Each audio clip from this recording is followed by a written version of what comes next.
সুপ্রিয় দর্শক শ্রোতা, সবাইকে শুভেচ্ছা।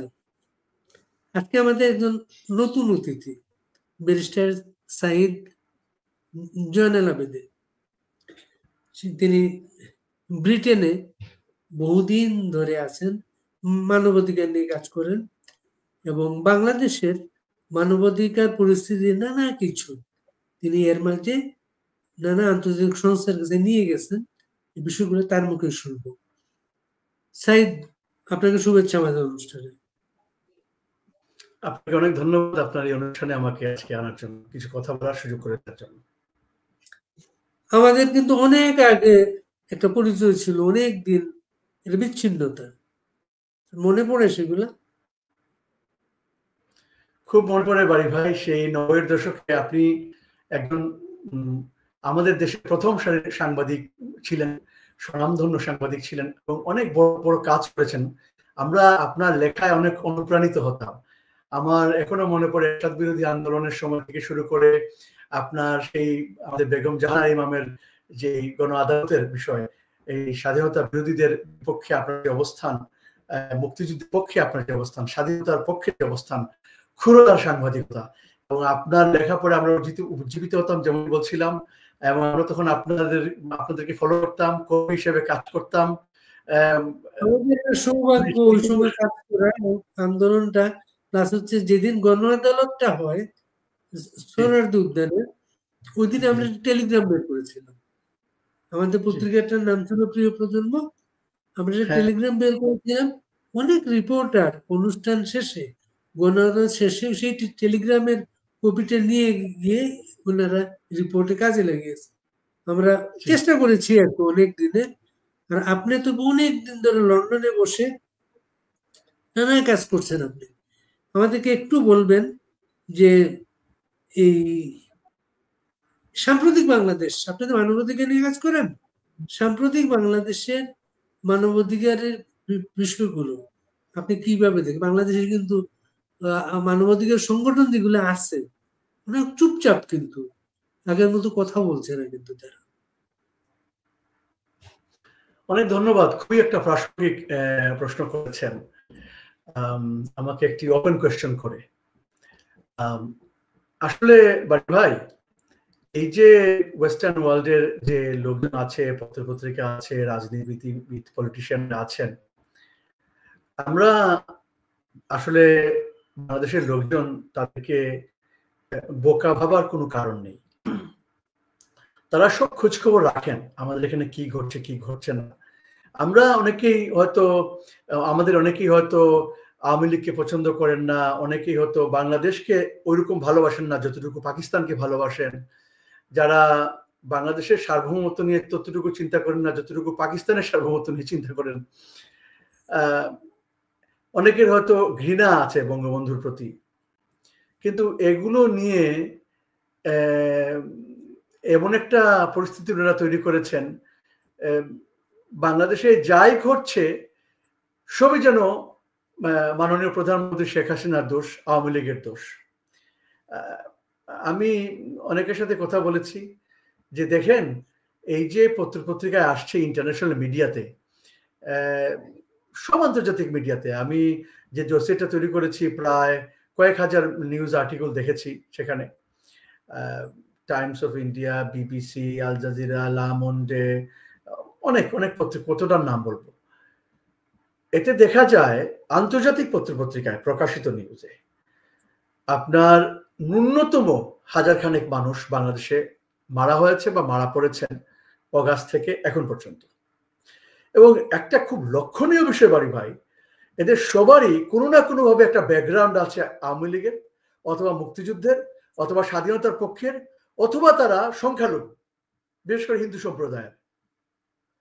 তো এটা পরিষ্কারভাবে আইডেন্টিফায়েবল যে একটা গোষ্ঠীকে টার্গেট করা হচ্ছে। এই শুধু মৃত্যুগুলো না বাড়ি ভাই, আপনি দেখেন ওই আপনার গাজী গ্রুপের যে ইন্ডাস্ট্রিটা জ্বালিয়ে দেওয়া হলো, জীবন্ত 180 জন মানুষকে পুড়িয়ে মারা হয়েছে। আপনি চিন্তা করতে পারেন, একদিনে 180 জনকে পুড়িয়ে মারা হয়েছে। আপনার আবু সাইদের মৃত্যুর কথা দেখিয়ে, মুগ্ধের মৃত্যুর কথা দেখিয়ে কত না আলোচনা, সমালোচনা, বিদ্রোহ, আপনার উন্মাদনা চললো, যেটা এখন আমরা দেখতে পাচ্ছি মোস্ট লাইকলি, 100% তো নিশ্চিত বলা যাবে না, মোস্ট লাইকলি সাজানো নাটক, মোস্ট লাইকলি। অনেকগুলো কারণ, এগুলো যাচ্ছি না। তো তো তখন যে সমস্ত মানবাধিকার কর্মী বা বিশ্ববিদ্যালয়ের শিক্ষক, সাংবাদিকরা আপনার ঝাঁপিয়ে পড়েছিলেন, প্রতিবাদ করেছিলেন, ওনাদের ভাষায় এটা অন্যায়, তো এগুলো অন্যায় না? তো এই মানুষগুলোকে জ্বালিয়ে পুড়িয়ে মারা হলো, এরা মানুষ না? খুবই দুঃখজনক। এখন একটা জিনিস বাড়ি ভাই আমার যেটা মনে হয়, যে হয়তো এদের মধ্যে কেউ কেউ আসলে সত্য কথা বলতে চান, কিন্তু সাহস করে বলতে পারছেন না। আপনার আপনার কিছুদিন আগেও দেখলাম, আমি তো দেখছি গত 9 মাসের রিপোর্টগুলো, ইন্টারন্যাশনাল মিডিয়া থেকে মানবাধিকার সংস্থাগুলোর রিপোর্ট দেখছি। তো এখন পর্যন্ত বলা হয় 644 জন সাংবাদিক নির্যাতনের শিকার, এবং রেকর্ডেড, এগুলো ইন্টারন্যাশনাল মিডিয়া আসছে, সব প্রমাণিত। এরা নানা রকম ভাবে নির্যাতিত হয়েছেন। ধরেন কেউ এই সরকারের প্রতিবাদ করেছেন, হয়তো কোনো সময় আওয়ামী লীগের সরকারকে সমর্থন করেছেন, শেখ হাসিনাকে সমর্থন করেছেন, এই জন্য এদেরকে জেলে দেওয়া হয়েছে, কাউকে কাউকে মিথ্যা মামলা দেওয়া হয়েছে, অত্যাচার করা হয়েছে, সাংবাদিকদের মেরে ফেলা হয়েছে। তো এই ঘটনা যখন বাংলাদেশে ঘটছে, এটা তো অস্বাভাবিক না বাড়ি ভাই, যে সাংবাদিকরা আসলে বেশি কথা বলতে পারবেন না। এজন্য আমি সবাইকে আসলে এক কাতারে দোষ দিতে চাই না। নিশ্চয়ই অনেকে সত্য কথা বলতে চান, নিজের জীবনের ভয়ে, জানের ভয়ে বলতে পারছেন না। আর একটা বড় অংশ আমি নিশ্চিতভাবে মনে করি যে এদের বিবেক জেগে ওঠেনি, এদের নৈতিকতার অভাব আছে। তারা বিভিন্নভাবে এই সরকার দ্বারা প্রভাবিত, নানা রকম সুযোগ সুবিধা নিয়ে। তো এদেরকে প্রতি আমার ঘৃণা জানাই। শুধু সাংবাদিকদের বলবো কেন, আপনি যে ওপেন কোশ্চেনটা করলেন, সার্বিক মানবাধিকার, আপনার একজন মানুষের বাড়ি ভাই সবচেয়ে বড় মানবাধিকার হচ্ছে, আমি যদি আক্রান্ত হই, আমি যেন বিচার চাইতে পারি, মানে আমার যেন বিচার চাওয়ার সুযোগ থাকে। আপনার আমরা সবাই জানি যে মব ভায়োলেন্স, আপনার একজন মানুষ কোর্টে গিয়ে বিচার চাইতে পারবেন না, তাকে যে হ্যাঁ আদালতে হামলা হচ্ছে। আপনার একজন যদি বিচার চায়, তখন তার আইনের সাহায্য প্রয়োজন, আইনজ্ঞ প্রয়োজন, লয়ার প্রয়োজন। যে লয়ার আসবে তাকে সাহায্য করতে, তাকে আক্রমণ করা হচ্ছে। কত ভিডিও সোশ্যাল মিডিয়াতে, শাহিন ভাই, অ্যাডভোকেট শাহিন ভাই, ওনাকে কিভাবে গলা ধাক্কা দিয়ে, চোর মেরে, আইনজীবীরা, আপনি মানে এটা কি বলবো, আমরা কতটুকু অসভ্য জাতি হিসেবে, আমরা কতটুকু অসভ্য। আবার কেউ কেউ যদি বলে বাড়ি ভাই যে আওয়ামী লীগের সময় সেটা হয়েছে, এটা হয়েছে, এই জন্য এগুলো সব জাস্টিফাইড। তো আওয়ামী লীগের সময় যদি কি হয়েছে কি হয় না এই বিতর্কে যাচ্ছি না, আমি ধরে নিলাম তর্কের খাতিরে এইটা হয়েছে সেটা হয়েছে। এখন এইটা কি সভ্যতা? আওয়ামী লীগের সময় এটা হয়েছে, এই জন্য আমি এটা 10 টাইমস বেশি এখন করবো। প্রতিশোধ পরায়ণতা, এটা কি ভালো মানুষের কাজ বাড়ি ভাই? আমার খুব কষ্ট লাগে, আমরা তো আওয়ামী লীগের সময় এরকম মব ভায়োলেন্স দেখিনি। আমি আওয়ামী লীগকে প্রোটেকশন করার কথা বলছি না। হ্যাঁ, একটা দুটা নিরবিচ্ছিন্ন ঘটনা হয়তো ঘটে যেতে পারে। ওই মাহমুদুর রহমান সাহেবকে ডিম ছুড়া হয়েছিল শুনেছিলাম, একবার দেখিনি আমি, হলেও হতে পারে, আই ডোন্ট নো। কিন্তু এগুলো হচ্ছে বিচ্ছিন্ন ঘটনা। বিচ্ছিন্ন ঘটনা একটা জিনিস, আর ওয়াইড স্প্রেড আর একটা জিনিস। আমি শব্দগুলো কিন্তু ইচ্ছা করে ব্যবহার করছি, কারণ এগুলাই হচ্ছে মানবতা বিরোধী অপরাধের আইসিসি এর আর্টিকেল 7 এর ডেফিনিশন অনুযায়ী মানবতা বিরোধী অপরাধ। একটা বিচ্ছিন্ন ঘটনা যদি মারিভাই ঘটে থাকে, একটা দুটো এদিক সেদিক, এগুলোকে মানবতা বিরোধী অপরাধ বলে না।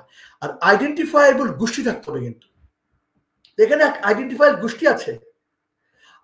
আর যেটা বলছিলাম ওই যে বিচার চাওয়ার কথাটা, তো আর এবং সবচেয়ে মানে মজার ব্যাপার বলবো না, দুঃখজনক বলবো আমি জানি না, বা আশ্চর্য বলবো, আনপ্রেসিডেন্টেড। বাংলাদেশে এটা একবারই ঘটেছে, অবশ্য পুরোপুরি আনপ্রেসিডেন্টেড বলতে পারি না। বঙ্গবন্ধুর বিচার রহিত করা হয়েছিল, যে বিচার করা যাবে না, বাংলাদেশে এটা একবার ঘটেছে, কিন্তু আর পৃথিবীর কোথাও ঘটেছে কিনা জানি না। আপনার অধ্যাদেশ দেওয়া হলো, অধ্যাদেশটা কি, যে এই জুলাই আন্দোলনের সাথে জড়িত যারা অপরাধ করলেও তাদের কোনো ইনভেস্টিগেশন হবে না, কোনো এবং তাদেরকে বিচারের সম্মুখীন করা যাবে না, তদন্ত হবে না এবং বিচারের সম্মুখীন করা যাবে না। এটা কি আসলে? এইটা যারা করছেন তাদেরকে কে সমর্থন করছেন? সমন্বয়করা, জামাত ইসলামী, ছাত্র শিবির, যারা আন্দোলন করেছিলেন, আপনার ওই ডক্টর ইউনূস সাহেবকে নিয়ে এসেছেন, বা ডক্টর মোহাম্মদ ইউনূস যাদের নেতৃত্ব দিচ্ছেন, উনি তো করছেন ওনার ইন্টারিম গভর্নমেন্ট, যেটাকে আমি বৈধ সরকার মনে করি না। এনিওয়ে, এটা আসলে কি? এটা কি ইসলাম সমর্থন করে ভাই? আমরা ইসলামকে যতটুকু জানি, আমি খুব ইসলামিক বিষয়ে আমার তো নলেজ নাই, আমি একটা সাধারণ মানুষ, কিন্তু যতটুকু জেনেছি, মোহাম্মদ মুস্তাফা সাল্লাল্লাহু আলাইহি ওয়াসাল্লাম আমাদের প্রফেট এসেছিলেন সুবিচার প্রতিষ্ঠা করার জন্য। কারো প্রতি অন্যায় হলে উনি বিচার করতেন। ইসলামে এমন কোনো নীতি নেই, আমাকে কেউ দেখাতে পারবে না যে একজন অন্যায় করেছে এই জন্য তার বিচার করা যাবে না। কোনো নীতি নৈতিকতা এটাকে সমর্থন করে না। পৃথিবীর কোনো দেশের আইন, এমনকি বাংলাদেশের আইনও সমর্থন করে না। তো উনারা না বললেন আইনের শাসন প্রতিষ্ঠা করার জন্য আছেন, বাংলাদেশে গণতন্ত্র নেই, বিচার নেই। এটা কোন ধরনের বিচার? এটা তো বিচারহীনতার সবচেয়ে উৎকৃষ্ট উদাহরণ। তো এগুলো কি আসলে থাকবে? থাকবে না, এগুলো থাকে না। এগুলো একসময় প্রচন্ড এনার্কি নিয়ে আসে, এগুলো সমাজে প্রচন্ড অত্যাচার অন্যায় নিয়ে আসে, এবং তাই হয়েছে। কিন্তু আপনার কারো বাড়ি জ্বালিয়ে দেওয়া, লক্ষ লক্ষ বাড়ি জ্বালিয়ে দেওয়া হয়েছে কারণ আওয়ামী লীগ করে। হিন্দুদের উপর টর্চার করা হচ্ছে কারণ তারা আওয়ামী লীগকে সমর্থন করে। এই যে বিচারহীনতা, আইন করে বন্ধ করে দিলেন বিচার হবে না, এটার পরিণতি কিন্তু এগুলো। তো এইভাবে কিন্তু বাংলাদেশে ওই বুলডোজার নিয়ে গিয়ে বাড়ি ভাঙা, এগুলো কিন্তু কোনোদিন ছিল না বাংলাদেশে, কিন্তু প্রথম। কিন্তু এগুলো সবই প্রথম। হাসি লাগে না, হাসবো না কাঁদবো, মানে ওয়েস্টার্ন ওয়ার্ল্ড বা আমাদেরকে বা বাংলাদেশের সাধারণ মানুষকে ওনারা বুঝান আমরা বুঝতে পারিনি, বা আমরা বুঝতে পারিনি এখানে এটা ভেঙে দেওয়া হচ্ছে, বা আর্মি চলে আসছে, তারা থাকতে পারেনি। এগুলো হচ্ছে একেবারে মানে ফালতু কথাবার্তা। এদের কোনো লাজ লজ্জা নাই। ইউনূস সাহেবের, I am sorry to say, কোনো লাজ লজ্জা নাই। আপনার ওই ইন্টারন্যাশনাল মিডিয়াতে, বিবিসিতে উনি এক্সাম্পলে বলেন না এরকম তো অপরাধ নেই। বিবিসি দেখিয়ে দিল যে গত বছর এই সময় থেকে এই সময়ে মোর দেন ডাবল অপরাধ বেড়ে গিয়েছে। একদিনে 175টা রেপ হয়েছে। না, এগুলো তো কিছু এরকম হচ্ছে না। না, ঠিক না। আপনার চাটাম হাউসে, যেখানে আমি অ্যাটেন্ড করেছিলাম কিন্তু প্রশ্ন করতে পারি নাই, আপনার ওই মানে প্রশ্ন করার সুযোগ দেওয়া হয়নি আর কি, মানবাধিকার নিয়ে প্রশ্ন করতে চাচ্ছিলাম, ওখানে উনি এই প্রশ্নটা এড়িয়ে গেলেন, মানে ওইটা উত্তর দিবেন না উনি। এটা হচ্ছে একটা উৎকৃষ্ট মানবাধিকার লঙ্ঘনের উদাহরণ। কিভাবে বলি পারি ভাই? বাংলাদেশে যে এইরকম ভয়াবহ ঘটনা ঘটছে, অ্যাট্রোসিটিস, মানবাধিকার লঙ্ঘন, উনি ডিনাই করতেছেন। ডিনায়ালটা একটা ডেঞ্জারাস জিনিস। ডিনায়াল প্রথম যে কাজটা করে, যারা ভিকটিম তাদেরকে সুবিচার পাওয়ার কোনো সুযোগ দেয় না, মানে বিচার হবে না, এখানে বিচারহীনতা। কারণ তো উনি ডিনাই করছেন, কিছু হচ্ছে না, তো বিচার হবেই না। দ্বিতীয় যে কথাটা, যারা অপরাধী তারা উৎসাহিত হয়ে যায়, তারা আরো করে, কারণ এখানে বিচার হবে না, উনি তো আমাদেরই নেতা, আমরা ওনাকে এনেছি, উনি আমাদের কথা শুনবেন, আমাদের কোনো সমস্যা হবে না। এটা অপরাধের অভয়ারণ্য। আপনার ভয়ঙ্কর অপরাধী, সাজাপ্রাপ্ত অপরাধীদের জেল থেকে ছেড়ে দিয়েছেন, হোলি আর্টিজানের অপরাধীরা দিব্যি ঘুরে বেড়াচ্ছে। আপনার মার্ডার কেসের অপরাধীরা, মানুষকে হত্যা করেছে, আন্তর্জাতিকভাবে ধিকৃত, জাপানিজ লোকগুলাকে মারলো, এরা কিভাবে ঘুরে বেড়ায়? কোনো আদালতের রায় নেই। মানে ন্যূনতম যে রায় যদি থাকতো যে এরা জেল বেরি থেকে চলে গেছে, চলে যাক, এই সেই, কিছু বুঝি না। তো এটা হচ্ছে একটা, মানে কি বলবো, যে ওই আইনের শাসন, এখানে কোনো আইনের শাসন নেই। তো যেটা হওয়ার তাই হচ্ছে, যেটা হওয়ার কথা তাই হবে। আপনি বললেন আইনের শাসনে, যেমন অধ্যাদেশের কথা বললেন, ইন্ডিমিনিটি দেওয়া হয়েছে, এটা বিচার করা যাবে না। এবং আইনের শাসনে থাকতো কেউ একজন বিষয়টা বাংলাদেশের উচ্চ আদালতে নিয়ে যেত, নিয়ে যাওয়ার সাহসটা পর্যন্ত এখানে করে না।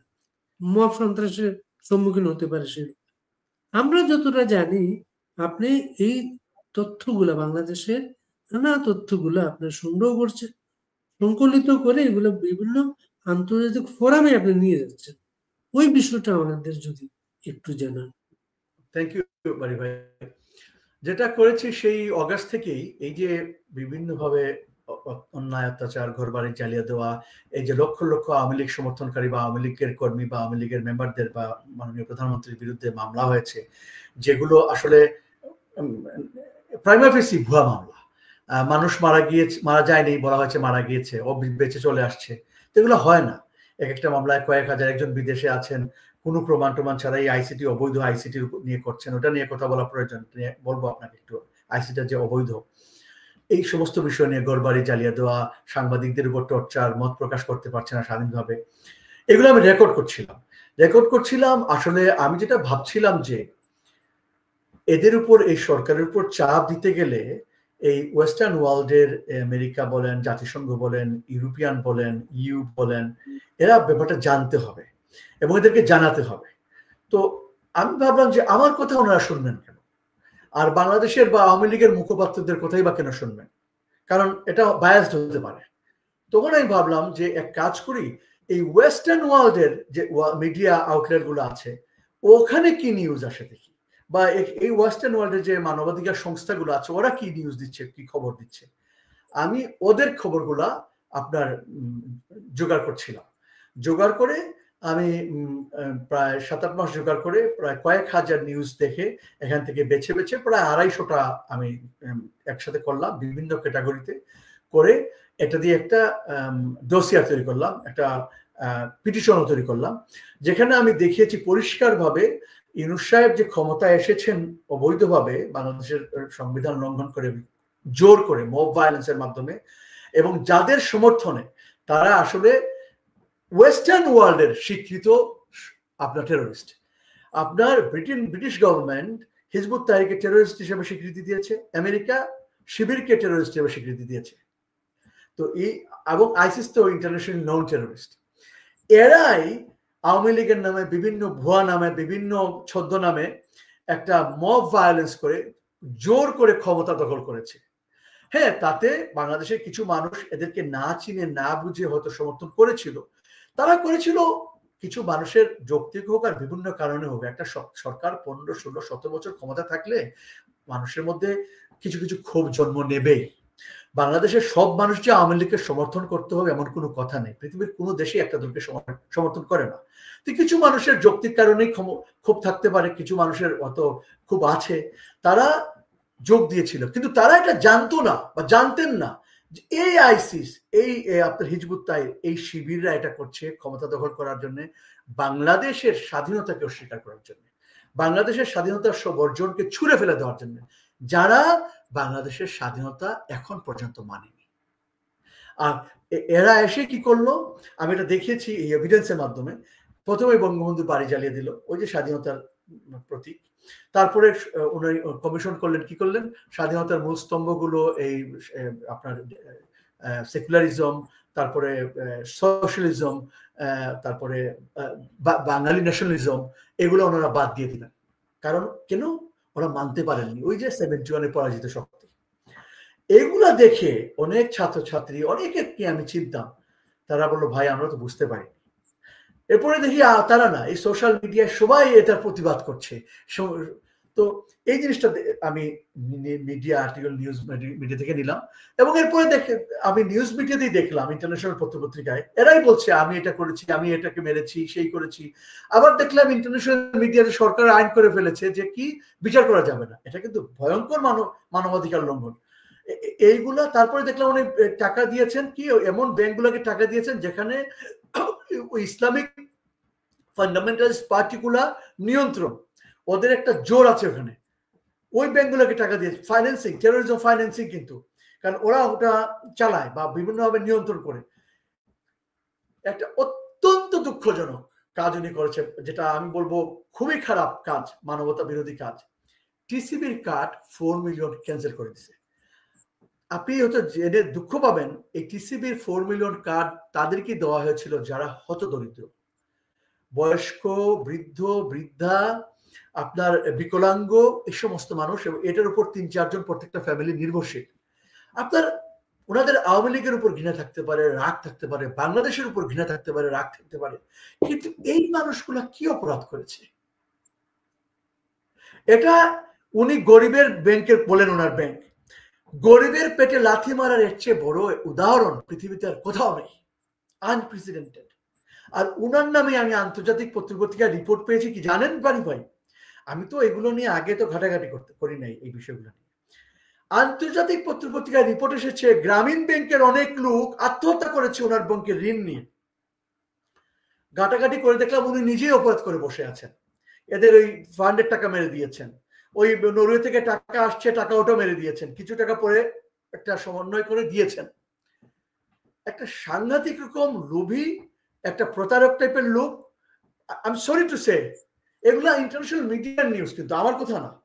আমি এগুলো সব কম্পাইল করে একটা পিটিশন লিখে নোবেল পিস প্রাইজ কমিটিকে দিয়েছি, অ্যামনেস্টি ইন্টারন্যাশনালকে দিয়েছি, আরো অন্যান্য লিডিং মানবাধিকার সংস্থাগুলোকে দিয়েছি, আমি ব্রিটিশ এমপিদেরকে দিয়েছি, ইউরোপিয়ান পার্লামেন্টের এমপিদের দিয়েছি, আমেরিকান কংগ্রেসদেরকে দিয়েছি, যারা এখন লিডিং গুরুত্বপূর্ণ দায়িত্ব পালন করছেন, প্রীতি প্যাটেল থেকে শুরু করে এদেশের আমেরিকার যে আপনার ওই নিরাপত্তার যে তাদের ইন্টেলিজেন্স ডিপার্টমেন্টের হেড, কি নামটা আমার মাথায় আসছে না, তারপর এস পল কাপুরকে দিয়েছে, সবাইকে দিয়েছে এবং ওদের স্টাফারকে নিয়েছে।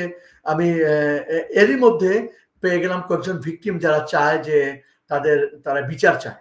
আমি কি করলাম, প্রথমে চেষ্টা করলাম বাড়ি ভাই, বাংলাদেশে যদি চিফ জাস্টিস এদের বিচারে একটা ব্যবস্থা করেন, কারণ উনি তো আইন জানেন, আইন বুঝেন, ওনার সব জানার কথা।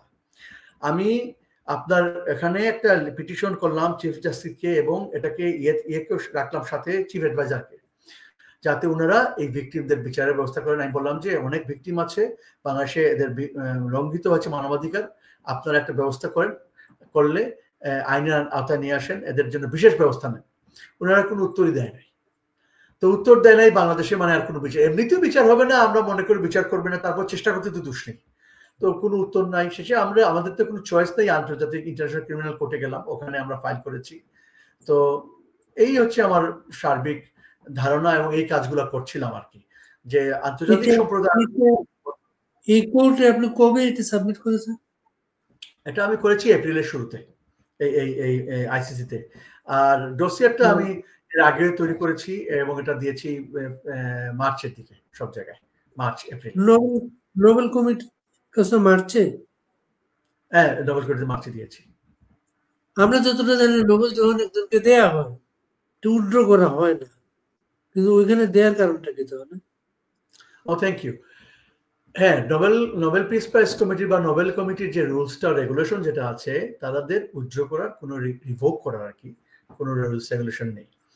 আমরা বলেছি বা রিকোয়েস্ট করেছি সেটা হচ্ছে এটা একটা এক্সাম্পল হিসেবে ওনারা প্রথম করতে পারেন চাইলেই। মানবাধিকার ওনারা কাজ করেন, শান্তির জন্য নোবেল পুরস্কার পেয়েছেন ইউনূস সাহেব, কিন্তু ইউনূস সাহেবের কর্মকাণ্ড শান্তির পুরো বিপরীতে, অনেকটাই মানে বলা যায় যে উনি একটা হিপোক্রেট মানুষ, শান্তির কথা বলেছেন, কাজ করছেন অশান্তির।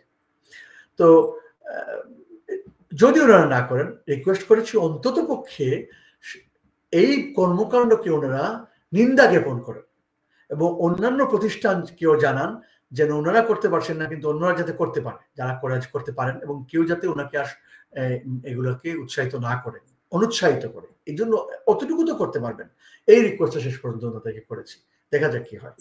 এই সাবমিশনের পরে কোনো মেইল করেছে তারা?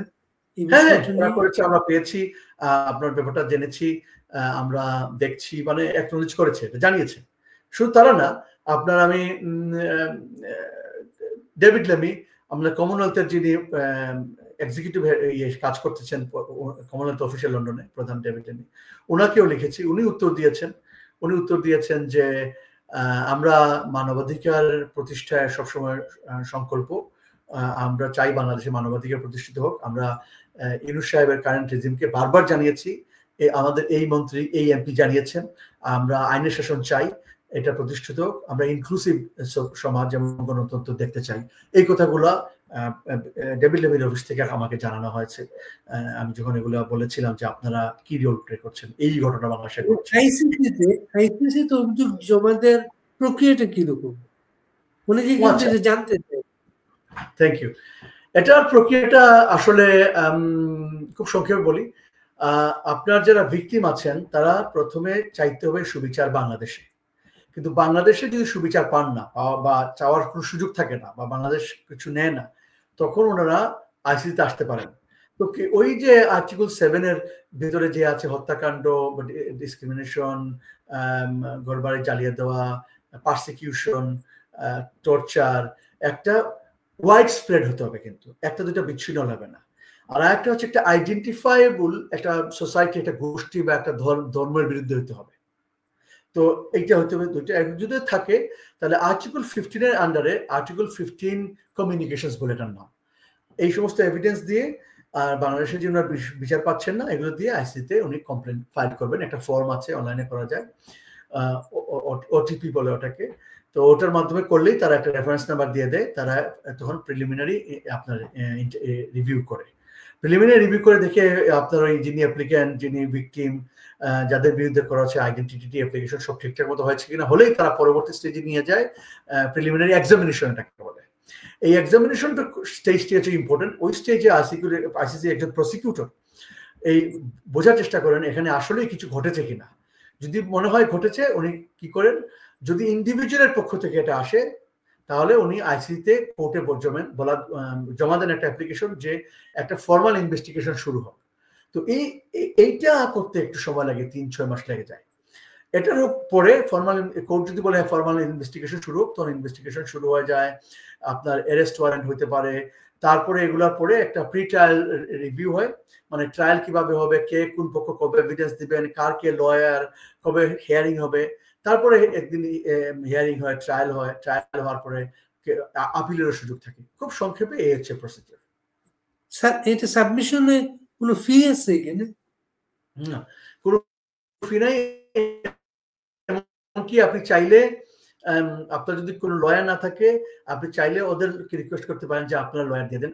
আইসিসি প্যানেলে তাদের কাউন্সিল লয়ার আছে, ওরাই কাজ করেন। আর নিজেরা চাইলে নিজেদের লয়ার অ্যাপয়েন্ট করা যায়। আপনার সাবমিশনে কোনো ফলো আপ?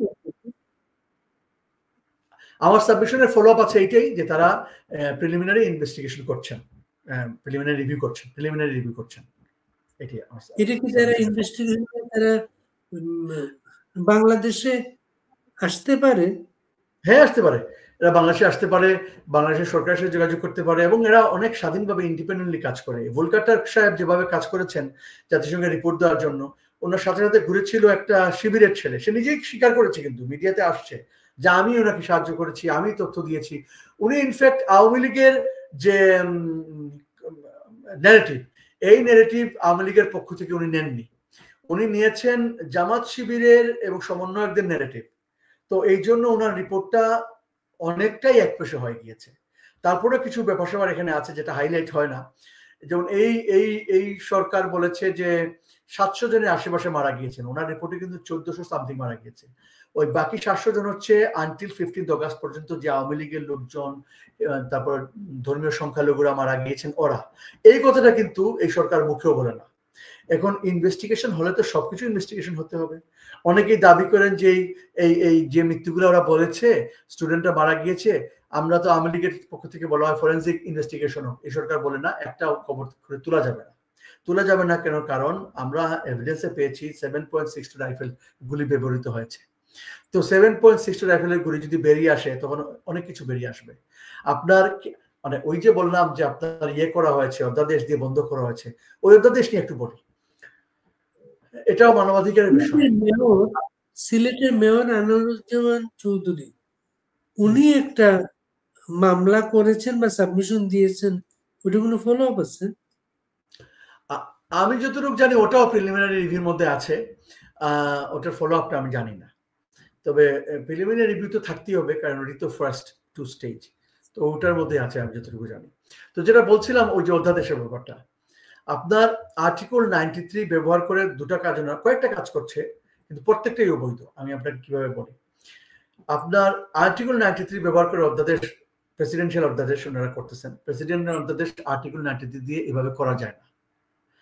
এটা আমাদের মাননীয় প্রধান বিচারপতি জানেন, বাংলাদেশের আইনজীবীরা জানেন। কেন বাড়ি ভাই, একটু সংক্ষেপে বলি আমাদের দর্শকদের জন্য, এটা জানা দরকার। বাংলাদেশের সংবিধানে পরিষ্কারভাবে বলা আছে এই আর্টিকেল 93 ব্যবহার করা যাবে না সংবিধানের মৌলিক আর্টিকেল, ফান্ডামেন্টাল আর্টিকেলগুলো বদলানোর জন্য এবং ফান্ডামেন্টাল অধিকারগুলো বদলানোর জন্য, কারণ ফান্ডামেন্টাল অধিকারগুলো ফান্ডামেন্টাল আর্টিকেলের মধ্যে আছে। এখন একটা ফান্ডামেন্টাল অধিকার আমি আপনাকে বলি, সেটা হচ্ছে আপনি আজকে কোনো আইন করতে পারবেন না 5 বছর আগে 10 বছর আগে কি ঘটনা ঘটেছে ওইটা শাস্তি দেওয়ার জন্য। এটা একটা ফান্ডামেন্টাল অধিকার আমাদের। আর্টিকেল 93 ব্যবহার করা হয়েছে 2009 থেকে যে সমস্ত ঘটনা ঘটেছে ওইগুলো বিচার করার জন্য। আপনার ওই 1973 অ্যাক্টটা ইউজ করে, ক্রাইমস ট্রাইব্যুনালের যে 1973 অ্যাক্টের ওটা ব্যবহার করে। তো ওইটা করা যায় না, ওইটা অসম্ভব করা, ওইটা বেআইনি। এরা করছে মানে জোর যার মূল্যতা। তো এগুলো বাড়ি ভাই আমি যেটা মনে করি এবং আমি নিশ্চিত এগুলো যখন বাংলাদেশে একটা গণতান্ত্রিক সত্যিকার সরকার আসবে, ভবিষ্যতে এগুলো কিচ্ছু থাকবে না, এগুলো অবৈধ হিসেবে বলা হবে, এগুলো থাকতে পারে না। এই অধ্যাদেশ বিচার করা যাবে না।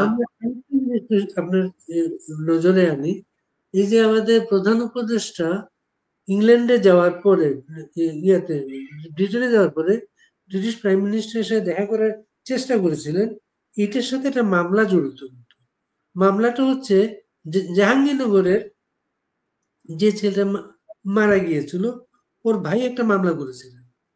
ওই মামলার সূত্রে ওদের তদন্ত দল বাংলাদেশে এসেছে। বাংলাদেশে তারা খোঁজখবর নিয়েছে ওই ঘটনা, প্লাস হচ্ছে হিন্দুদের উপর নির্যাতন শোনানোর ঘটনা। এই মামলাটা ইয়া হবে, এটা বাংলাদেশে তদন্তে এসছে তারা, এটা ইউনূস সাহেব জানেন। এবং যে কর্তৃপক্ষ এই মামলাটার কাজ করছে, এটা ব্রিটিশ প্রাইম মিনিস্টারের যে ফার্মে কাজ করতেন, ওই ফার্মের মাধ্যমে এই তদন্ত হচ্ছে। উনি কোনোভাবে এটা থামাতে পারছেন না। উনার ছিল ব্রিটিশ প্রাইম মিনিস্টারের সাথে দেখা হয়, উনাকে এই রিকোয়েস্টটা করতেন উনি যে এটা যেটা না। এটা নিয়ে কোনো তথ্য আছে আপনাদের কাছে? অনেক ধন্যবাদ। আমি এটা নিয়ে কিছু কথা বলতে চাই। আপনার ডাউথি স্ট্রিট চেম্বার্স যেটা, এটা একটা অত্যন্ত বড় এবং স্বনামধন্য, পৃথিবীতে লিডিং যে দুই একটা মানে ল ফার্ম আছে, ব্যারিস্টার্স চেম্বার্স যারা কাজ করেন মানবাধিকার নিয়ে ইন্টারন্যাশনাল ক্রিমিনাল কোর্টে, রোয়ান্ডা, আপনার ইউগোস্লাভিয়ায় হত্যাকাণ্ড নিয়ে যারা কাজ করেছিলেন এরাই কাজ করেছিলেন। 1990s এই প্রতিষ্ঠানতে জন্ম নেয় এবং এইটারই একসময় প্রধান ছিলেন আমাদের Keir Starmer, barrister, British prime minister. এবং এখানে কি হচ্ছে কি না উনি সবই জানেন। তো ওই চেম্বার, ওই জাহাঙ্গীরনগর যে সেটা বললেন, ওদের ব্যাপারটা নিয়ে কাজ করছেন, আপনার আইসিসিতে নিয়ে যাচ্ছেন। এবং এরা অত্যন্ত দক্ষ আইনজীবী। ওরা আপনার যদি কোনো গ্রাউন্ড না থাকে, এখানে একটা এথিক্স কাজ করে বাড়ি ভাই। এই লেভেলের এখানকার ব্যারিস্টাররা, সব ব্যারিস্টাররাই এবং এই লেভেলের ব্যারিস্টাররা, যদি কোনো কেস না থাকে আপনার পক্ষে, ওনারা কোর্টে যাবেন না। যদি যতটুকু থাকে ততটুকু যাবেন। ওদের নৈতিকতা অনেক উচ্চ। এরা যখন বলেন এখানে একটা অপরাধ সংঘটিত হয়ে থাকতে পারে বা হয়েছে আমরা মনে করি, বুঝতে হবে এটা নিশ্চিতভাবেই হয়েছে। তো এরা এই কেসটা নিয়েছেন, এরকম অনেকগুলো কেস নিয়েছেন যেগুলা ওনারা মনে করছেন যে এখানে সত্যিকার অর্থে মানবাধিকার লঙ্ঘিত হয়েছে। আর্টিকেল 7 এর অধীনে ওই যে পারসিকিউশন, বিশেষ করে ধর্মীয় সংখ্যালঘুদের হত্যা, টর্চার, 2000-এর বেশি আপনার কমিউনাল হারমোনির অ্যাট্রোসিটিস হয়েছে, যেখানে সংখ্যালঘুরা আছেন, হিন্দুরা আছেন, শুধু তাই না, আপনার মুসলমানদের মধ্যে অনেকে আছেন যারা আপনার সুফিজম বিশ্বাস করেন, যারা অনেক পীর মানেন, শাহজালালকে ভালোবাসেন, এরকম অনেক অনেক আউলিয়াদেরকে ভালোবাসেন। সিলেটের 360 জন আউলিয়া আছেন, চিটাঙে 12 আউলিয়ার দেশ। এই সুফিজম যারা পছন্দ করেন তাদের উপর টর্চার হয়েছে, মুসলমানদের উপরই। তো আপনি যাবেন কোথায়? তো এগুলো ওনারা জানেন, এগুলা ইন্টারন্যাশনাল মিডিয়াতে, নিউজে এভিডেন্স ভরা। আওয়ামী লীগ বলে, জয় বাংলা বলেছিল মেরে ফেলা হয়েছে, এটা একেবারে এস্টাবলিশড। বাসায় এসে আপনার ছেলেকে না পেয়ে মাকে মেরে ফেলেছে। তো কি বলবো, রেপ হয়েছে, হিন্দু মেয়েকে রেপ করা হয়েছে, বাচ্চা মেয়ে, 8 বছর 9 বছরের মেয়ে। তো এই যে একটা আইডেন্টিফায়াবল গোষ্ঠী, ওই যে শুরুতে বলেছিলাম, এটা ওনারা পেয়েছেন, আমিও পেয়েছি আমার ইনভেস্টিগেশনে। তারপরে একটা হোয়াইট স্প্রেড, এটা বিচ্ছিল না। তো এই যে আইন কানুন এটা বেছে বেছে ওনারা আইনের নিয়ম কানুন ফলো করে, এই যে ইউনূস সাহেব, আমি অস্বীকার করলাম, আমি মানি না অপরাধ হয়নি, ডিনায়াল স্টেট, ডিনায় ওই যে বললাম, ডিনায়াল মানে প্রথম কথা হচ্ছে উনি বিচার করবেন না, দ্বিতীয় কথা হচ্ছে যারা উল্টাপাল্টা কাজ করছে করুক, কিছু আমার আসে যায় না। তাহলে তো উনি ওদেরকে, উনি কনস্পিরেটর, উনি তো আপনার কমপ্লিসিট, উনি ওদেরকে সাহায্য করছেন, উনি উৎসাহ দিচ্ছেন, তাহলে তো উনিও দায়ী। উনি যদি বলতেন আমি বিচার করার চেষ্টা করছি, পারছি না, নিয়ন্ত্রণ করা যাচ্ছে না, আমরা হয়তো কিছু ব্যর্থ হয়েছি, চেষ্টা করতেছি, ডিনাই করি না, ঘটনা ঘটছে, তাহলে কিন্তু এগুলো বলা যেত না বা কঠিন হতো। কিন্তু উনার অ্যাডমিনিস্ট্রেশন দায়ী, উনার এই অবৈধ যে অ্যাডমিনিস্ট্রেশন এটা দায়ী। অবৈধ বলি অনেক কারণে, আমরা সবাই জানি 57 অনুযায়ী বাংলাদেশের কনস্টিটিউশনে এই ধরনের কোনো সরকারই নেই, এটা জোর করে করা হচ্ছে মব ভায়োলেন্সের মাধ্যমে। তো এনিওয়ে ওটা ওই প্রসঙ্গে যাচ্ছি না। কিন্তু এই যে ঘটনাগুলো, ডাউথ স্ট্রিটের স্টিভেন পাওয়েলস, অনেক নাম করা কাউন্সিল, কেসি কিংস কাউন্সিল, আমি ওনার সম্পর্কে খুব ভালোভাবে জানি, যেহেতু আমি দেশের প্র্যাকটিসিং সলিসিটার, এবং আমি একজন প্র্যাকটিসিং না বা ব্যারিস্টারও, কারণ ব্যারিস্টার হিসেবে কোয়ালিফাইড হয়েছিলাম লিঙ্কন সিন থেকে, কিন্তু পরবর্তীতে সলিসিটার হয়ে গিয়েছে এবং এখন প্র্যাকটিস করছি এই যে সলিসিটার। তো খুব ভালোভাবে জানি ওনার সম্পর্কে, ওনার কর্মকাণ্ড নিয়ে। উনি একজন জানো জিনিস, জানো লয়ার, তো অসাধারণ কাজ হচ্ছে। এবং ব্রিটিশ প্রাইম মিনিস্টার এই জন্য সবই জানেন। আমরা তো জানিয়েছি, মানবাধিকার সংস্থাগুলো জানিয়েছে, বাংলাদেশে অবস্থিত ব্রিটিশ হাইকমিশন জানিয়েছে, তদুপরি উনার নিজের চেম্বার এগুলা করছে। তো উনি কোনোভাবেই কম্প্রোমাইজ করতে পারছিলেন না, কোনোভাবেই উনি বায়াসড হতে চাচ্ছিলেন না। উনি চাচ্ছিলেন না একটা পরিস্থিতিতে পড়তে যেখানে বলা হবে আপনি তো বায়াসড। বাংলাদেশের কালচার তো এখানে নেই। উনি চাচ্ছেন ওনার লয়াররা ইন্ডিপেন্ডেন্টলি কাজ করুক। উনি ইউনিসের সাথে বসলেই ওনার লয়াররা কিন্তু ইন্ডিপেন্ডেন্টলি কাজ করতে দ্বিধাগ্রস্ত হয়ে যেতে পারতো। হু নোস, উনি কোনো চাপ দিতে চান না। উনি চান যে বিচার কার্য যেভাবে হোক স্বাধীনভাবে ওইভাবে চলতে থাকুক, আইনের কাজ আইনি সিদ্ধান্ত নেবে, উনি এখানে ইনফ্লুয়েন্স করতে চান না। এবং এটা খুব ভালো সিদ্ধান্ত। আপনি মনে করেন এটার জন্যই ব্রিটিশ প্রাইম মিনিস্টার প্রফেসর ইউনূসকে কোনো দেন নাই, সাক্ষাৎ দেন নাই। হ্যাঁ, এটার কারণে, মানবাধিকারের কারণে, এই মানবাধিকার বিচার এগুলোর জন্য উনি দেন নাই, এটাই আমার অপিনিয়ন, মতামত। আরেকটা ব্যাপার ধরেন, ধানমন্ডি 32 নম্বর বাড়িটা যেটা, এটা হেরিটেজ, এটা একটা হেরিটেজ, এটা একটা মিউজিয়াম, এটা এখানে কেউ থাকতো না, এটা মিউজিয়াম ছিল সেটা। এবং একটা মিউজিয়াম ধ্বংসটা কি এইসব আদালতে নিয়ে যাওয়া যায়? হ্যাঁ হ্যাঁ, যাওয়া যায়। এগুলো তো মানুষের ভ্যালুস, মানুষকে অপমানিত করা, একটা প্রপার্টি ধ্বংস করা, এগুলো তো জনগণের সম্পত্তি অনেকটা বলতে পারেন, কারণ ওটা তো জনগণের জন্য দিয়ে দেওয়া আছে। এগুলো তো ধ্বংসযোগ্য, এগুলো তো একটা ক্রিমিনাল অ্যাক্টিভিটিস। সংঘবদ্ধভাবে আওয়ামী লীগের বিরুদ্ধে তাদেরকে আঘাত করা বিভিন্নভাবে। আপনার খুব দুঃখ লাগে অনেকগুলো কারণে বাড়ি ভাই। আমরা জাতিটা দ্বিধা বিভক্ত। একটা জাতি, এই যে ছেলেগুলো আমি যে ভিডিওতে দেখেছি, আমি তো সামনাসামনি ছিলাম না, উন্মত্তের মতো লাফালাফি করছে, মনে হচ্ছিল পাগল, অসুস্থ। এদেরকে ব্রেইন ওয়াশ করা হয়েছে। ওই একটা আছে অসুস্থ লোক ফ্রান্সে বসে আছে, পিনাকি নাম, ও বলে এরা কাজ করে, এদের নিজেদের কোনো চিন্তা করার ক্ষমতা নেই। আমি আসলে এই ছেলেদেরকে কেন জানি দোষ দিতে পারি না। এদেরকে যারা তৈরি করেছে, এদেরকে যারা এইভাবে তৈরি করেছে, তারাই আসল ক্রিমিনাল। এদেরকে যারা তৈরি করার সুযোগ বিভিন্নভাবে পেয়েছে, এটা বিভিন্নভাবে আমাদের ব্যর্থতা, এগুলো নিয়ে আরেকদিন আলোচনা করব। আপনার রাষ্ট্রের দায়িত্ব হচ্ছে যে কোনো মানুষের বাড়ি রক্ষা করা। রাষ্ট্র একটা মিউজিয়াম রক্ষা করার চেষ্টা করেন এই রাষ্ট্রে। এটা তো মিউজিয়াম না শুধু বাড়ি ভাই, আপনার এটাকে আঘাত করা মনে হচ্ছে ওই প্রতিশোধ নেওয়া। ওই 1971 যারা হেরে গিয়েছিল, এটা তো হচ্ছে সেই বাঙালি জাতীয়তাবাদের প্রতীক। যারা এটা ভাঙার উদ্যোগটা নিয়েছে তাদের মাথা কিন্তু এটাই ছিল। এটাই ছিল। এটা তো কেউ বলেন বাংলাদেশি জাতীয়বাদ, বাঙালি হোক আর বাংলাদেশি জাতীয়তাবাদ। আমরা তো ব্রিটিশদের বিরুদ্ধে যে লড়াই করেছিলাম, কারণ হচ্ছে ব্রিটিশরা আমরা বাঙালি বলেই আমাদেরকে অত্যাচার করতো, পাকিস্তানিরা আমাদেরকে অত্যাচার করতো আমরা বাঙালি বলেই। এই জন্য বাঙালি বা বাংলাদেশি জাতিবাদ যে নামই দেন না কেন, ওই চেতনা থেকেই যুদ্ধটা হয়েছিল, কারণ আমরা আমাদের ভাষার জন্য অত্যাচারিত হয়েছি, কত কিছু, এগুলো তো অনেক লম্বা হিস্ট্রি। অর্থনৈতিক সাম্যের জন্য সমাজতন্ত্র, সাম্য বৈষম্য ছিল, তারা পাকিস্তানের লুণ্ঠন করতো, ব্রিটিশরা লুণ্ঠন করতো, সেই লুণ্ঠনের বিরুদ্ধে সাম্যের অধিকার আদায়ের সংগ্রাম আপনার 200 বছরের পরে 24 বছরের 23 বছরের যেটা বলেন। তারপরে আপনার ধর্ম নিরপেক্ষতা, আপনার ধর্মের নামে ব্রিটিশরা কতবার যে দাঙ্গা বাঁধিয়েছে পাকিস্তান, এই ধর্মের নামে আপনার পাকিস্তানিরা মুক্তিযুদ্ধের সময় কত লোককে মারলো। তো আমরা ওটা চাই না, ধর্মের নামে মানুষ হত্যা হোক চাই না। এগুলোর সাথে ইসলামের কোনো বিরোধ নেই। ইসলাম সাম্য চায়, ইসলাম যার যার ধর্ম তার তার ধর্ম পালন করার অধিকার দেয়, কিন্তু তারা এই সব কাজ করেছিল 71 ইসলামের নামে, এখনো তাই করলো ইসলামের নামে।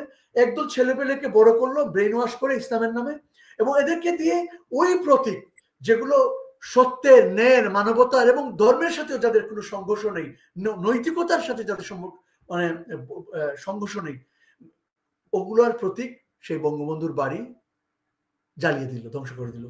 তারা মনে করেছে এটা করলে এই চেতনাটা ধ্বংস হয়ে যাবে। তারা এটা জানে না, তাদের উইজডম নেই, সেই জ্ঞান নেই, সেই কি বলবো, সেই বোঝার ক্ষমতা নেই। এভাবে আদর্শ সৌন্দর্যকে ধ্বংস করা যায় না। মানুষ হত্যা করে বঙ্গবন্ধুর মিউজিয়াম জ্বালিয়ে দিয়ে বুকের ভিতর থেকে বাংলাদেশের স্বাধীনতা হওয়ার স্বপ্ন, বাঙালি জাতীয়তাবাদের স্বপ্ন, সাম্যের স্বপ্ন, একটা সভ্য সমাজ গড়ে তোলার স্বপ্ন ভেঙে দেওয়া যায় না। এটা আওয়ামী লীগের দোষ দিয়ে লাভ নেই। আপনি যেহেতু আন্তর্জাতিক অঙ্গনে এই মানবাধিকারের বিষয়গুলো নিয়ে আলাপ করেন, আপনি এটা খেয়াল করবেন বাংলাদেশের মানবাধিকার পরিস্থিতি নিয়ে এমনিস্টি ইন্টারন্যাশনাল, হিউম্যান রাইটস ওয়াচ, যত সংগঠন খুব তৎপর ছিল কিন্তু গত দীর্ঘদিন, কিন্তু 5 আগস্টের পরে তারা কিন্তু সেইভাবে তৎপর ছিল না। এটা কারণটা কি? থ্যাংক ইউ বাড়ি ভাই। আমরা এটা জানি যে আমাদের এই ক্ষমতা দখলের আন্দোলন কিন্তু আসলে আপনার ইন্ধন জুগিয়েছে আন্তর্জাতিক সম্প্রদায়। এটা এখন পরিষ্কার, অফিসিয়ালি তো ট্রাম্প সাহেব বলেই দিলেন যে এখানে টাকা পাঠানো হয়েছে। এটা তো আর আমার মুখের কথা না, আপনার বিভিন্ন ইন্টারন্যাশনাল নিউজ মিডিয়াতে এসেছে কিভাবে আপনার বাইডেন গভর্নমেন্ট এটাকে সমর্থন করেছিল। তো এই সমস্ত আন্তর্জাতিক সম্প্রদায়গুলো নানাভাবে এই সমস্ত ওয়েস্টার্ন গভর্নমেন্ট দ্বারা ইনফ্লুয়েন্স আছে বা ছিল। এই জন্য এরা 5ই আগস্টের সাথে সাথে যখন এই অপরাধগুলো সংঘটিত হচ্ছিল সেইভাবে আমাদের দিকে তাকায় নেই। আর এরা এই মানবাধিকার সংস্থাগুলো আসলে আমাদের বিষয়বস্তু খুব ভালোভাবে জানতোও না, ইন্টারনাল বিষয়বস্তুগুলো। এটাও একটা কারণ। কিন্তু আমরা যখন সোচ্চার হয়েছি, মানবাধিকার কর্মীরা সোচ্চার হয়েছেন, আপনি সোচ্চার হয়েছেন, আমাদের মতো সবাই সোচ্চার হয়েছে, আমরা এগুলো ইন্টারন্যাশনাল মিডিয়াতে আসা শুরু করেছে, পত্রপত্রিকা আসা শুরু করছে, আস্তে আস্তে কিন্তু এরা এঙ্গেজড হয়ে গিয়েছে। কিছুদিন আগেই অ্যামনেস্টি ইন্টারন্যাশনাল কিন্তু তাদের রিপোর্ট প্রকাশ করেছে, হিউম্যান রাইটস ওয়াচ কিন্তু বাংলাদেশ গভর্নমেন্টকে তাদের কনসার্ন এক্সপ্রেস করেছে, প্রায় 10-12টা মানবাধিকার সংস্থা কনসার্ন এক্সপ্রেস করেছে, বিভিন্ন দেশের পার্লামেন্টের সদস্যরা কনসার্ন এক্সপ্রেস করেছেন, American Congress, British parliament, Australian, Canada, শুরু হয়ে গিয়েছে কিন্তু বিশেষ করে গত 3-4 মাস ধরে। এবং এখন কিন্তু এমন পর্যায়ে আসছে, এটা এখন ওয়াইড স্প্রেড, সবাই জানেন। এখন আন্তর্জাতিক ল ফার্ম আপনার ইন্টারন্যাশনাল ক্রিমিনাল কোর্টে নিয়ে যাচ্ছে, ব্রিটিশ পার্লামেন্ট আর দেখা করছেন না। তো হ্যাঁ, 5ই আগস্টের শুরুতে এটা ছিল না, কিন্তু সময় লেগেছে। এতে এই সময়ের মধ্যে অনেক মানুষ মারা গিয়েছেন, কিন্তু এখন আর আপনার ওই 5ই আগস্ট থেকে 2-3 মাস বা 1-2 মাস আগে পর্যন্ত যেরকম হত্যাকাণ্ড আর মামলা হয়েছিল, এখন কিন্তু সেই রকম প্রতিদিন হচ্ছে না। ইনফ্যাক্ট হচ্ছে, একেবারে হচ্ছে না, হচ্ছে কিন্তু ওইরকম হচ্ছে না। ওই যেটা অভিযোগ আছে কয়েক হাজার মারা হয়েছে, আমি তো অন্তত 1000 খানেক পেয়েছি বিভিন্ন পত্রপত্রিকার ক্যালকুলেশন অ্যাড করে, যেটা মনে হয় 1000 খানেক হয়েছে কাছাকাছি। কিন্তু এটা অনেক বেশি হতে পারে, কারণ পত্রপত্রিকা কিন্তু প্রপারলি রিপোর্টেড হয়নি। ইনভেস্টিগেশন করলে, ঘাটাঘাটি করলে অনেক বেশি হয়ে যেতে পারে, আমি এটা অবাক হব না। তো এইগুলো আসার পরে ওই রকম যে এভরিডে কয়েকশো মানুষ মারা, এটা হচ্ছে না, বা 50 জন মানুষ মারা, 30 জন মানুষ মারা, একটা ইন্ডাস্ট্রিতে 180 জন জ্বালিয়ে মেরে দেওয়া, ওটা হচ্ছে না। আর ওইটা আর সুযোগ নেই এখন হওয়ার। যেটা ঘটে গেছে, এটা ভয়ানক ঘটনা ঘটে গেছে, এটা নিয়ে সবাই এখন তদন্ত করছেন, সবাই কনসার্ন, এবং এরা এখন বিচারের সম্মুখীন, আজকেও কালকেও কোনো একদিন হবে না। এটা এইভাবে যা হয় না, এইটা বিচারহীনতা এভাবে বাংলাদেশে থাকতে পারে। আমরা একটু অন্যদিকে যাই, মিস্টার সাইদ। বাংলাদেশে যে আদালতে ৭১-এর যুদ্ধাপরাধীদের বিচার হয়েছিল, সেই আদালতে শেখ হাসিনার বিচারের যে প্রক্রিয়া চলছে, এটা আপনি কিভাবে দেখেন? ইন্টারন্যাশনাল ক্রাইমস ট্রাইব্যুনাল অ্যাক্ট 1973 অধীনে যে বিচার কার্য ওনারা শুরু করেছেন, এটা সম্পূর্ণ অবৈধ বাংলাদেশের কনস্টিটিউশন অনুযায়ী, বাংলাদেশের আইন অনুযায়ী। এবং এই বিচার, আপনাকে আমি একজন লয়ার হিসেবে বলছি, কোনোভাবেই টিকবে না। এটা একদিন অবৈধ ঘোষণা করা হবে এবং এই বিচারের সাথে যারা যুক্ত তাদেরও একদিন বিচার হবে। কেন আপনাকে বলি, ইন্টারন্যাশনাল ক্রাইমস ট্রাইব্যুনাল অ্যাক্ট 1973 হয়েছিল বাংলাদেশের মুক্তিযুদ্ধের সময় 1971-এ যে যুদ্ধাপরাধ, যে জেনোসাইড সংঘটিত হয়েছে, ওগুলো বিচার করার জন্য প্রথমত। এটা কিন্তু ওনারা বুঝতে পেরেছিল, বুঝে কি করলো, আর্টিকেল 93 অধীনে, যেটা আগে একটু আগে বলছিলাম, অধ্যাদেশ নিয়ে আসলো 2009 থেকে সংঘটিত ঘটনার বিচার আমরা এখানে করব। ওই যে একটু আগে বললাম, এটা একটা বাংলাদেশের মানবাধিকার লঙ্ঘন, বাংলাদেশের সংবিধানের একটা মৌলিক অধিকার লঙ্ঘন এবং একটা ফান্ডামেন্টাল আর্টিকেল লঙ্ঘন। কেন? আর্টিকেল 93 অনুযায়ী এটা করা যায় না। আপনি ফান্ডামেন্টাল আর্টিকেল চেঞ্জ করতে পারবেন না, আগে যেটা বলেছিলাম। এই জন্য এই যে বিচার কার্য করছেন আর্টিকেল 93 চেঞ্জ করে, এটা সম্পূর্ণ অবৈধ প্রেসিডেন্সিয়াল অর্ডিন্যান্সের মাধ্যমে। আর ছোটখাটো ব্যাপার যেটা ওই তাজুল ইসলামকে যে অ্যাপয়েন্ট করেছেন, এটা কনফ্লিক্ট অফ ইন্টারেস্ট পরিষ্কারভাবে বাংলাদেশের আইন অনুযায়ী। আইনের খুব সংক্ষিপ্ত ব্যাখ্যা হচ্ছে, বাংলাদেশের মুক্তিযুদ্ধের পরে আপনার সংবিধান আসার আগ পর্যন্ত আপনার আমাদের যে স্বাধীনতার যে ঘোষণা হয়েছিল, ওটার অধীনে যা কিছু হয়েছে 1973 সংবিধান দিয়ে, ওটাকে প্রক্লেমেশন অফ ইন্ডিপেন্ডেন্সের অধীনে যা কিছু হয়েছে 1973 সংবিধান এটা জায়েজ করে দিয়েছে। তো প্রক্লেমেশন অফ ইন্ডিপেন্ডেন্সের অধীনে আপনার বার কাউন্সিলকে একটা অধিকার দেওয়া ছিল, তারা তাদের নিজস্ব রেগুলেটরি আইন কানুন করতে পারে। এটাকে বলে ডেলিগেটেড লেজিসলেশন। 1976-এ বার কাউন্সিল একটা অধ্যাদেশ দিয়েছিল, আইন করেছিল, সেটা কি, একজন লয়ার যেখানে কনফ্লিক্ট অফ ইন্টারেস্ট সিচুয়েশন হতে পারে, কাজ করতে পারেন না। এখন এখানে বলি কনফ্লিক্ট অফ ইন্টারেস্ট কিভাবে হয়েছে। তাজুল ইসলাম সাহেব একই সাথে ডিফেন্সের লয়ার এবং প্রসিকিউশন লয়ার হয়েছেন। উনি একবার ডিফেন্সের পক্ষে কথা বলবেন, আরেকবার প্রসিকিউশনের কথা বলবেন, এটা হয় না। একজন মানুষ দুই পক্ষের পক্ষে কথা বলতে পারে না হিসেবে ধরে নেওয়া হয় পৃথিবীর সব দেশে, সব জায়গায়। এটা একটা পরিষ্কার কনফ্লিক্ট অফ ইন্টারেস্ট, এটা সব আইনজীবী সবাই জানেন। উনি মানে চালিয়ে যাচ্ছেন যেন কিছু হয়নি, ডেম কেয়ার, এগুলো সব বেআইনি। তো এই 2-3টা বললাম। তাছাড়া যে অভিযোগগুলো নিয়ে আসছেন, এগুলো মিথ্যা। মাননীয় প্রধানমন্ত্রী কোনো ধরনের নির্দেশ দেন নাই, আমরা কোনো প্রমাণ করতে পারি নাই, তার আমি যতটুকু জেনেছি। এবং এই কোর্টের যেহেতু বৈধতা নেই, এটা সম্পূর্ণ অবৈধ। আমাদের বাংলাদেশের সাধারণ আইনেও এগুলো বিচার কার্য করতে পারতেন, চেষ্টা করতে পারতেন অন্তত পক্ষে। তা না করে তাড়াহুড়া করে কয়েকজনকে শাস্তি দিয়ে দিবেন, ফাঁসি দিয়ে দিবেন। এটা হচ্ছে পলিটিক্যালি মোটিভেটেড জুডিশিয়াল প্রসিকিউশন আমরা বলি। এটাই হচ্ছে এখানে, আর কিছু না। হাজার হাজার আপনার খবরটা কি, এই আদালতে যে মামলাটা বিচারটা শুরু হয়েছে, যেটা আওয়ামী লীগ এখন পর্যন্ত কোনো আইনজীবী দেওয়ার চেষ্টা করে নাই, আপনাদের খবরটা কি? আওয়ামী লীগ কি আইনজীবী দিবে এখানে, না দিবে না? আচ্ছা, আওয়ামী লীগের বিভিন্ন মেম্বারদের পক্ষ থেকে কেউ কেউ আইনজীবী আছেন, কাজ করতেছেন। বাট ওই আইনজীবীদেরকে আমি অ্যাডভাইস করেছি যে ওনারা যেন এই কোর্টকে রিকগনাইজ করে না। ডক্টরেট অফ নন রিকগনিশন বলতে একটা কনসেপ্ট আছে। এই গভর্নমেন্ট যেহেতু বৈধ, এই আদালত যেহেতু বৈধ, এই জন্য প্রথমেই ওনারা বলে দিবেন ওনাদের রেসপন্সের মধ্যে যে এই কোর্টকে আমরা বৈধ মেনে না। তারপরেও যেহেতু আমাদের ভিকটিম কোর্ট জেলের ভিতরে আছেন, আমরা এসেছি সুবিচারের জন্য, কিন্তু আমরা এই কোর্টকে বৈধ মনে করি না। এই প্রোভাইসোটা দিয়ে ওনারা রিপ্রেজেন্ট করবেন, এটা আমি অ্যাডভাইস করেছি। ওনারা কতটুকু করেছেন আমি জানি না, বাট এটাই করা উচিত। দ্বিতীয়ত হচ্ছে, এই কোর্টটাই যেহেতু অবৈধ, এর বিচার কার্যে কিছু আসা যায় না, কারণ এক সময় এটাকে অবৈধ হিসেবে গণ্য করা হবে। এই বিচারটা অ্যাকসেপ্টেবল না বাংলাদেশের সংবিধান অনুযায়ী, এটা অ্যাকসেপ্টেবল না মোটেই। দেখি, হ্যাঁ, কেটে দিয়েছি। তো এই হচ্ছে বিষয়। তো এইটা ওনারা এই কোর্টকে স্বীকারই করেন না, এই কোর্টকে ওনারা বৈধতা দেন নাই। এটা একটা মেইন কারণ। এই সরকারকেও স্বীকার করেন না। জুলাই ঘোষণা প্লাস হচ্ছে সংবিধান রচনা, যে কাজগুলো চলছে বাংলাদেশে, আপনি নিশ্চয়ই অনুসরণ করছেন। আপনার বক্তব্য কি এগুলো নিয়ে? এটা তো খুব সহজ। ওই যে কথাটা বললাম, যে ওনারা শুরু থেকেই চাচ্ছিলেন, সবসময় চাচ্ছিলেন মুক্তিযুদ্ধকে ছুঁড়ে ফেলে দিতে, মুক্তিযুদ্ধের দ্বারা অর্জিত সেই 1972 সংবিধান ছুঁড়ে ফেলে দিতে। ওনাদের নৈরাজ্য এবং কায়েম করতে। তো ওইটার জন্যই, এটা ছাড়া তাদের কোনো উপায় নেই। এই জন্য চেষ্টা করছেন, নানাভাবে চেষ্টা করছেন। আশা করি বিএনপি ফাঁদে পা দিবে না, দিলে পরিণতি বাংলাদেশে ভয়াবহ হবে। এবং নিশ্চিতভাবে এটা যদি হয়, এটা যদি সংগঠিত হয়, বাংলাদেশ একটা গৃহযুদ্ধের দিকে যাবে। কারণ বাংলাদেশের বেশিরভাগ মানুষ মুক্তিযুদ্ধের পক্ষে, স্বাধীনতার পক্ষে, বাংলাদেশের পক্ষে। এই বাংলাদেশের মুক্তিযুদ্ধের দ্বারা অর্জিত স্বাধীনতার চেতনা, এগুলোকে তারা অ্যাবান্ডন করবে না, কখনোই করতে পারে না, কারণ তারা বাংলাদেশকে ভালোবাসে। এই জন্য এটা যদি তারা সফলভাবে করে ফেলে, এটা গৃহযুদ্ধ চেপে। আর যদি, আমার বিশ্বাস এগুলো তারা করতে পারবে না, বা চেষ্টা করছে। এই বলেন, তারেক রহমানের সাথে যে বৈঠকটা প্রফেসর ইউনূসের ফলাফল আপনি কি দেখেন? এখানে আমি মনে করি তারেক রহমান সাহেবের ভীষণ, আমার মতামত এটা ভীষণ প্রজ্ঞার অভাব।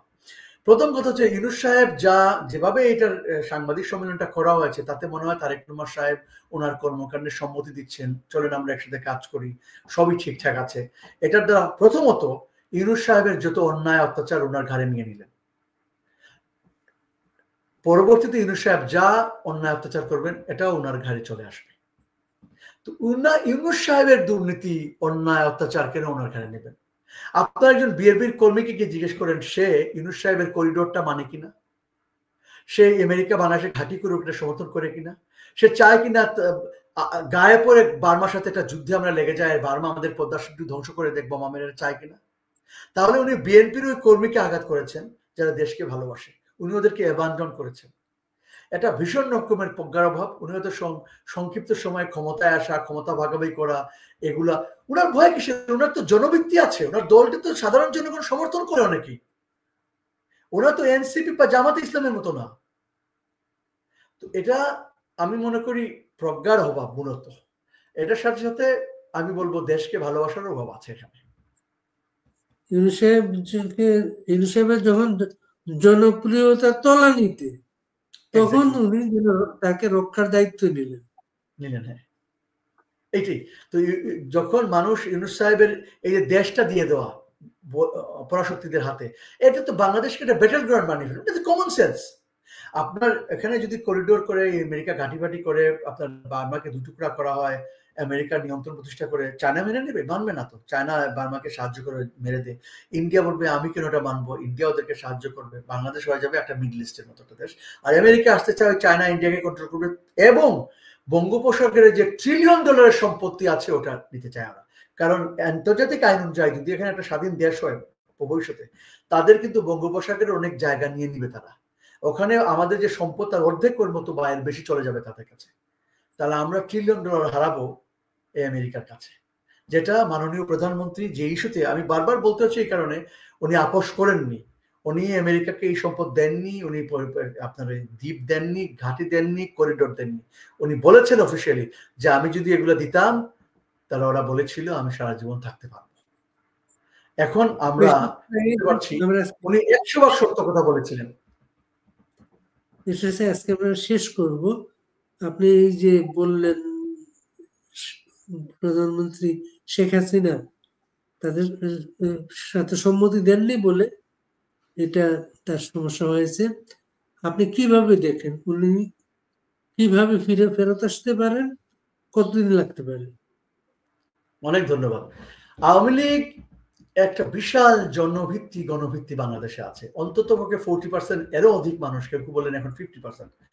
40% আওয়ামী লীগ সর্বনিম্ন যখন ইলেকশনে বিএনপির সাথে হেরেছিল, 40%-এর কাছাকাছি ভোট পেয়েছিল, বা 41। আপনি আরো ভালো জানবেন, সাংবাদিক। তাতেও দেখা যায় 18 কোটি মানুষ হলে কত হয়? 40%, 4 কোটি, 8 কোটি, 7 কোটি মানুষ। 7 কোটি থেকে 8 কোটি মানুষ যে দলকে সমর্থন করে, এই দল তো ফিরে আসার সময়ের ব্যাপার মাত্র। আর যেরকম ভাবে তাদেরকে নির্যাতন করা হচ্ছে, মানুষ মেরে ফেলা হচ্ছে, দলকে নিষিদ্ধ করে, কার্যক্রম নিষিদ্ধ করে ফেলা হচ্ছে। আওয়ামী লীগ জনগণের দল, জনগণের আন্দোলনে এই দল ক্ষমতায় আবার ফিরে আসবে, মানুষই দলকে আবার ক্ষমতায় নিয়ে আসবে। এটা শুধুমাত্র সময়ের ব্যাপার, খুব বেশি দিন লাগবে না।